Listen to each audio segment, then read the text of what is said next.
বাবা শব্দের চেয়ে নিরাপদ কোনো আশ্রয় পৃথিবীতে কি আর দ্বিতীয়টি আছে? প্রতিটি কন্যা সন্তানের চোখে তার বাবাই তো সৃষ্টির সেরা সুপারহিরো, সবচেয়ে নিরাপদ এক শীতল ছায়া। কিন্তু সেই পবিত্র সম্পর্কের গায়েই যখন কোনো পিশাচের নখের আঘাত লাগে, তখন থমকে দাঁড়ায় গোটা মানবতা। প্রশ্নবিদ্ধ হয় খোদ রক্তের টান। মা ঘরের বাইরে পা রেখেছিলেন ক্ষণিকের জন্য, আর সেই সুযোগেই চার দেয়ালের চেনা আশ্রয়ে 11 বছরের অবুঝ কন্যার ওপর ঝাঁপিয়ে পড়ল স্বয়ং জন্মদাতা পিতা। শুনতে গা শিউরে ওঠার মতো হলেও এমনই এক নির্মম বাস্তবতার সাক্ষী হলো নীলফামারী। ঘটনাটি নীলফামারী সদর উপজেলার টুপামারী ইউনিয়নের কিসামাত দৌগাছি গ্রামের। নিজের 11 বছর বয়সী শিশুকন্যাকে ধর্ষণের অভিযোগে শেষ রক্ষা হয়নি আব্দুল কুদ্দুস নামের এক ব্যক্তির। স্থানীয়রা জানান, দ্বিতীয় স্ত্রীর গর্ভজাত এই অবুঝ শিশুর উপর দীর্ঘদিন ধরেই এমন পাশবিক নির্যাতন চালাচ্ছিল সে। এখন ওই যে আজকে সকালে শুনলাম যে ওই বড় মেয়েটার সাথে যে ওই কাজ করছে। মেয়েটা জিজ্ঞাসা করলে সবাই, আমিও দাঁড়িয়েছিলাম, কাছে 3 দিন থেকেই আমার সাথে অত্যাচার করেছে। আমি এইটুকু শুনি বাড়ি চলে গেছি।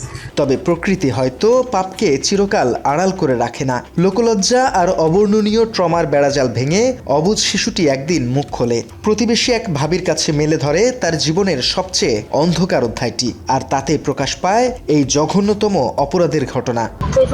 রক্ত কেন আসলে রক্ত কেন মোর সমস্যা কি সমস্যা অনেক কইতে গেলে পঞ্চন প্যান খোলে হেন ছটা দেখাইছে। দেখার পর অনেক যখন কইছে করার পর হেন বাড়ি এসছে আসি হেন আমরা আজ সকালে শুনলাম।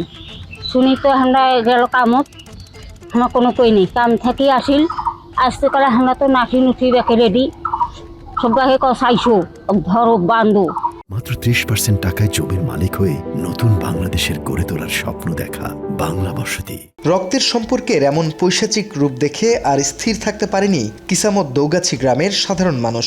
ক্ষুব্ধ জনতা তাৎক্ষণিকভাবে কুলাঙ্গার পিতা আব্দুল কুদ্দুসকে গণধোলাই দিয়ে আটকে রাখে এবং খবর দেয় পুলিশে।